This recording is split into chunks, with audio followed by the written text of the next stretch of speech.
Bonsoir et bienvenue dans l'Africa Newsroom. À la une ce soir, reprise ce vendredi du dialogue inter-togolais, un dialogue politique direct entre pouvoir et opposition pour mettre fin à la crise politique. Depuis le mois d'août, les Togolais descendent régulièrement dans les rues pour réclamer le départ du chef de l'État, Faure Gnassingbé. Alors, est-ce que ces pourparlers peuvent mettre fin à la contestation populaire qui ne cesse de gagner du terrain? Le pouvoir est-il prêt à faire des concessions? On en débat dans un instant avec nos invités. À suivre également le gouvernement angolais qui déclare la guerre à la corruption. Un ultimatum est posé aux citoyens et aux entreprises impliquées dans le placement illégal de fonds à l'étranger. Ils ont 6 mois pour les rapatrier. Passé ce délai, le gouvernement va sévir. Dans notre Zoom Société, la rébellion armée qui continue de déstabiliser l'État du Kordofan du Sud. Ils sont des milliers de Soudanais à avoir fui le conflit dans cet État où l'insécurité règne depuis 2011. Ils ont notamment pris la direction de l'Égypte voisine où ils tentent tant bien que mal de s'en sortir. Voilà donc pour les titres. Et pour en débattre, avec moi sur ce plateau, Monsieur Karl Gaba, bonsoir. Bonsoir. Vous êtes le coordinateur du collectif Togo Debout. Avec vous, bien sûr, on va parler de ce dialogue qui a repris ce vendredi au Togo. Merci d'être avec nous. Daniel Togdang est également à mes côtés. Bonsoir. Bonsoir. Merci d'avoir accepté notre invitation. Vous êtes écrivain. Gracien Roukindikiza, notre éditorialiste, est également sur ce plateau. Merci. Gracien, bonsoir. Bonsoir Sarah, bonsoir à tous. Commençons par l'actualité politique.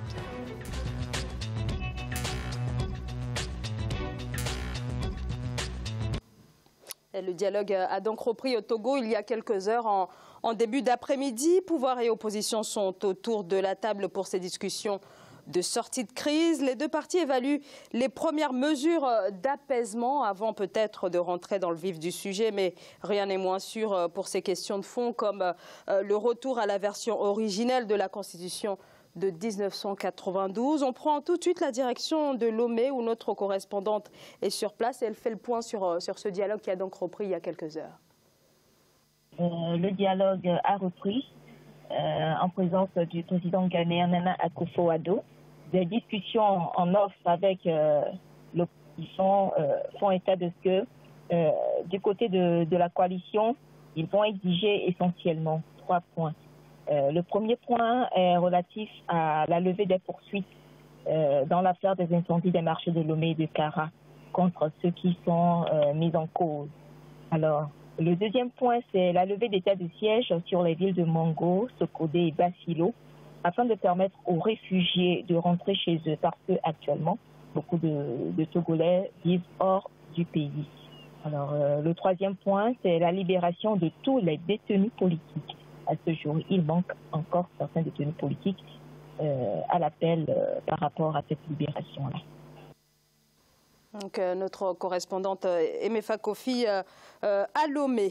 Karl Gaba, vous êtes donc le coordinateur du mouvement Togo Debout, une plateforme de l'opposition qui regroupe des dizaines d'organisations de la société civile. Votre demande la plus emblématique est donc le retour à la Constitution de 1992, ce qui signe le départ en 2020 du président Faure Gnassingbé. Un sujet de fond au cœur des manifestations de ces 6 derniers mois. Voilà donc pour le contexte. Mais en attendant, on le voit bien, comme nous le disait notre correspondante, les discussions tournent autour des mesures d'apaisement. En somme, les sujets de fond ne sont pas encore posés sur la table. Karl Gaba, est-ce que vous pensez véritablement que le pouvoir va accepter de négocier autour donc de ce départ du président Faure Gnassingbé, donc autour de la Constitution? Mais le pouvoir n'a pas le choix parce que ça, c'était le prérequis du peuple. On a signé un accord politique, ça fait 11 ans, en 2006, avec Faure Gnassingbé. Et pendant ces 11 ans, il n'a pas respecté l'accord politique. Le peuple exaspéré demande maintenant, purement et simplement, que Faure Gnassingbé démissionne. Dans la mesure qu'il n'a pas rempli, les fonctions sur lesquelles il a été effectivement accepté comme président de la République. Parce qu'en 2005, si vous le savez, il a dû faire 3 coups d'État en une seule journée pour accéder au pouvoir. On s'est retrouvé avec plus de 2000 Togolais qui ont été assassinés à son avènement au pouvoir. Et pour avoir une concorde au Togo, on nous a proposé effectivement un accord politique qu'on a dû signer. Et cet accord politique, à la date d'aujourd'hui, Faure Gnassingbé ne l'a pas respecté. Et donc pour nous, Togolais, il est illégitime. Et un homme qui est illégitime et à qui on a laissé suffisamment de temps et de chance pour pouvoir nous sortir effectivement des conflits dans lesquels est enfermé le Togo, on a estimé aujourd'hui qu'il ne répond pas à ces critères-là. Et pour retrouver la paix, on a besoin d'une transition. Et cette transition-là, on veut la faire sans Faure Gnassingbé. Et ça, c'est le prérequis que pose le peuple togolais, qui est le départ de Faure Gnassingbé par le retour à la Constitution de 1992 et ensuite le vote de la diaspora. Et là, on pourra revenir en détail là-dessus parce qu'aujourd'hui, le Togo compte environ 6 500 000 habitants, 6 500 000 habitants et on se retrouve avec 2 millions de Togolais qui vivent en exil. Et c'est pour ça Togo Debout est un mouvement qui ne représente pas simplement 10 associations, est un mouvement qui représente l'ensemble des associations togolaises, l'ensemble des partis politiques togolais et les personnes ressources togolaises qui vivent à l'extérieur du Togo. Gratien Okindikiza, est-ce que ce dialogue peut véritablement aboutir à quelque chose compte tenu des positions différentes déjà qui étaient déjà présentes dès le début, dès le démarrage de ce dialogue entre pouvoir et opposition? Zahra, on a vraiment l'exemple de notre invité qui parle de préalable, de prérequis de départ de Faure Gnassingbé. On se rend compte vraiment qu'il y a une distance, une séparation entre les deux négociateurs parce qu'on veut négocier le départ de Faure Gnassingbé, mais lui, il est au pouvoir, il n'a pas terminé, il veut aller au moins jusqu'en 2020. Bon, ça c'est ce que je dis. Bon, on peut négocier jusqu'en 2020, mais si on lui demande de partir aujourd'hui, il ne va même pas se présenter. Alors, justement, Togo Debout, vous, c'est pour un départ immédiat. C'est un départ immédiat. Immédiat. Donc, avec la mise en place c'est Faure must go now. Donc, cela veut dire que finalement, bon, il y a déjà les préalables, les libérations des opposants, et disons la levée du blocus de certains quartiers, des zones, des régions, des provinces où les gens ne peuvent pas sortir parce éventuellement qu'ils sont susceptibles de manifester. Donc cela veut dire qu'il y a les préalables. Avant même qu'il y ait l'exécution des préalables, il y a d'autres conditions assez dures pour celui qui est au pouvoir, je m'imagine. Donc je me dis, pour négocier, c'est vrai, si on pose le cas de départ immédiat sur la table comme si on va négocier, c'est-à-dire qu'on va trouver une solution médiane, acceptable par les deux parties, mais si les deux camps, chacun campe sur sa position en disant il doit partir immédiatement, sinon il n'y a pas d'autre solution, donc finalement on est encore loin d'une solution. Sur les préalables, si je peux revenir là-dessus, il y avait dans les préalables, il y a la libération de 110 prisonniers politiques.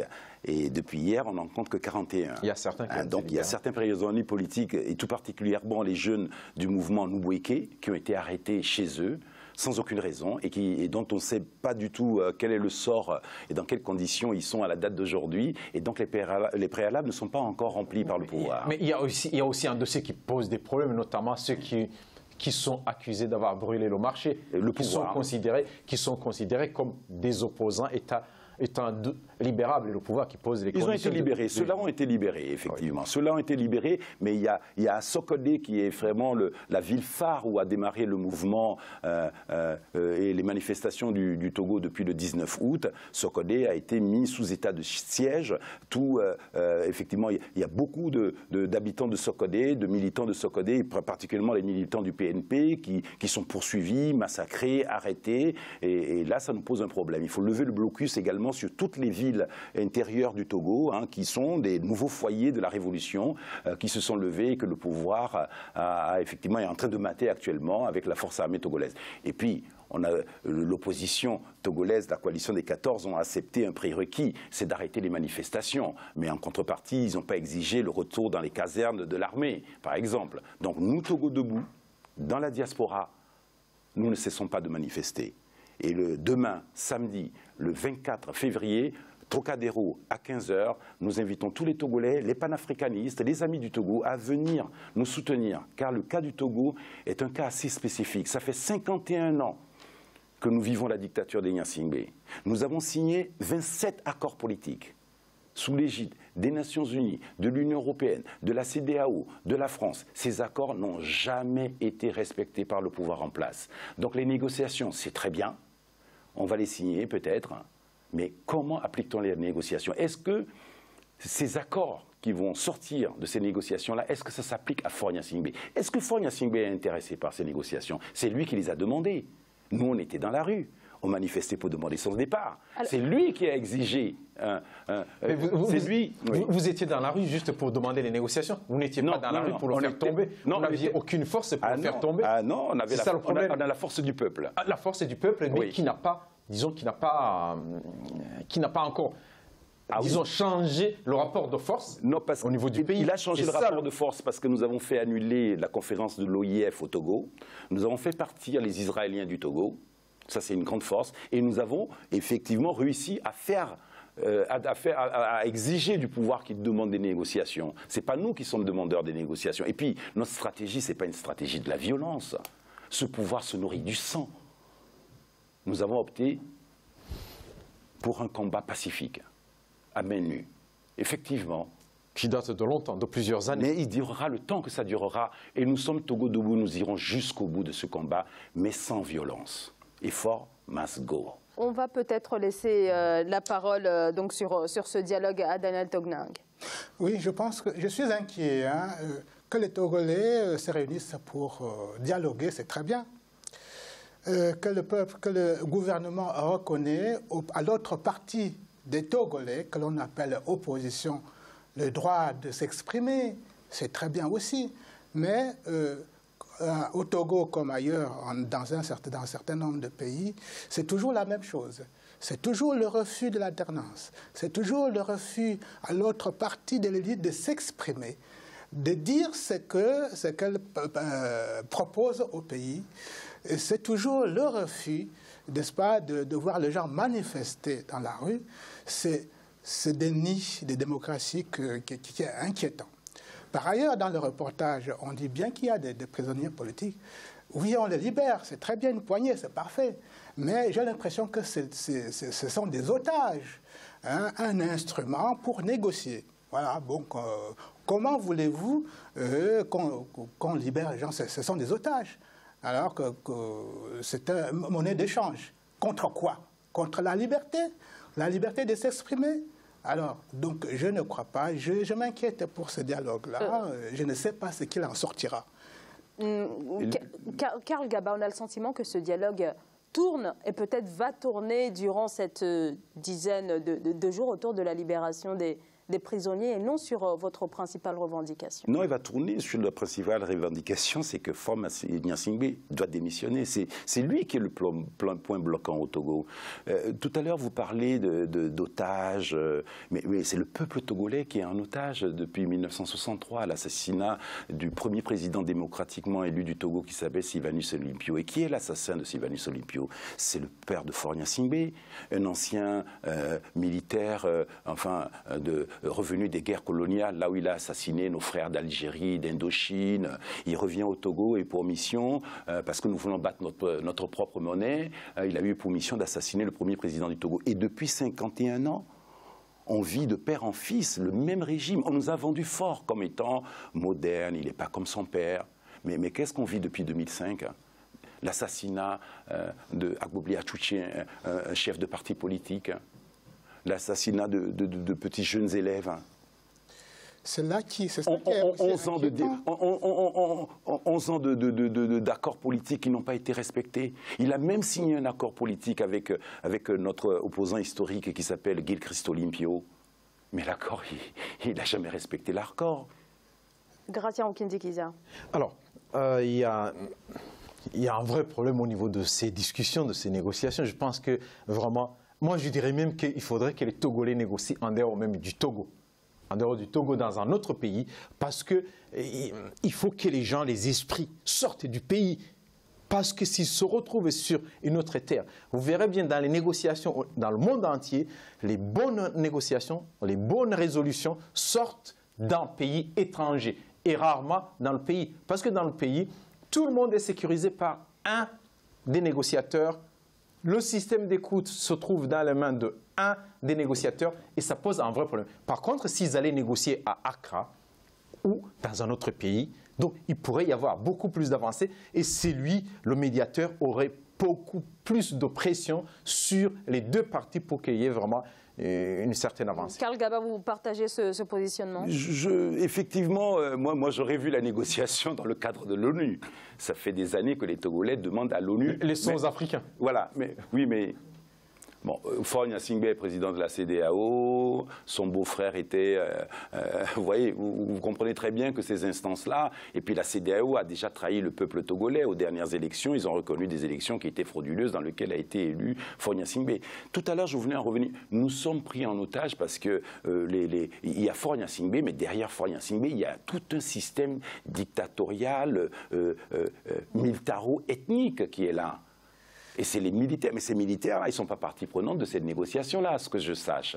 Donc vous comprenez très bien que le véritable problème du Togo, qui est vraiment un problème d'une dictature qui refuse l'alternance, ce problème-là n'est pas résolu par la communauté internationale, que j'estime être coupable, parce qu'ils nous ont entraînés dans une voie de négociation qu'on accepte, d'accords qu'on signe et d'accords qui ne sont pas respectés. On passe 4-5 ans et ça revient, et c'est une espèce de tournante, quoi. Et cette fois-ci, on dit non. Pardon. Le problème, c'est de savoir encore, et je repose la question. Oui. L'opposition négocie avec qui? Avec le président ou bien avec le gouvernement? Mais c'est ce que je vous dis pour nous, Togo. Avec le président, c'est celui qui a le pouvoir, parce qu'il fait renverser le gouvernement lui-même. Oui, parce que là, je n'ai pas le sentiment que le président Gnassingbé soit à la table de négociation. Non, Son voisin il est absent, effectivement. Voilà, là, le président Ghanien est bien au Togo. Oui. Il est venu donner une leçon de démocratie à quelqu'un qui n'est pas là pour négocier avec son opposition. Mais et voilà, c'est du Faure Gnassingbé. C'est-à-dire que Faure Gnassingbé, depuis le peuple togolais ne le connaît pas. Donc le problème... Le peuple togolais ne le connaît pas. Il faut savoir dans ce genre de négociation, le président, il ne peut pas se présenter le premier jour pour négocier. C'est question de protocole, et puis dans certains, il envoie des gens. Alors là, aujourd'hui, c'est le deuxième jour. C'est le deuxième jour, mais vraiment, il ne va pas, sauf si c'est, comme je l'ai dit, des négociations qui se trouvent à l'étranger, à un certain niveau, vraiment à haut niveau, où il y a 2, 3, 4 opposants qui vont négocier avec le président, avec d'autres. Mais dans la façon où on se retrouve dans la salle avec une vingtaine, une trentaine de personnes, on ne verra pas le président. Il va envoyer des émissaires dans le pays. Compte tenu même de l'ampleur de la contestation. Même y compris l'ampleur, c'est la façon de faire. Disons, ce n'est pas écrit, mais c'est la façon de faire partout. Alors, il a quand même plaidé pour la tenue de ces négociations. Non, il a demandé... C'est-à-dire que, vous voyez, là, vous êtes en train de toucher à la personnalité même de Faure Gnassingbé, de la dictature de Faure Gnassingbé. C'est assez subtil. C'est qu'il n'est pas intéressé par son peuple. Il n'est pas intéressé à résoudre les problèmes de son peuple. Mais ce n'est pas question d'être intéressé, c'est parce que vous lui demandez de partir. Non, mais, et lui, on lui demande de partir parce que ça fait 50 ans que sa famille est au pouvoir au Togo, c'est la misère, les Togolais souffrent, ils sont en exil et ils en ont assez. C'est comme si vous avez un médecin qui pendant 50 ans n'arrive pas à vous guérir, vous lui dites non, vous voulez changer simplement de médecin. Mais de quel droit il a à être au Togo, à être président à vie au Togo? Mais qu'est-ce qui lui confère ce droit-là? Bon, il n'est pas le seul. Mais en même temps, il faut dire... Gratien, votre réponse, juste après la pause. Oui, juste après la pause. À tout de suite.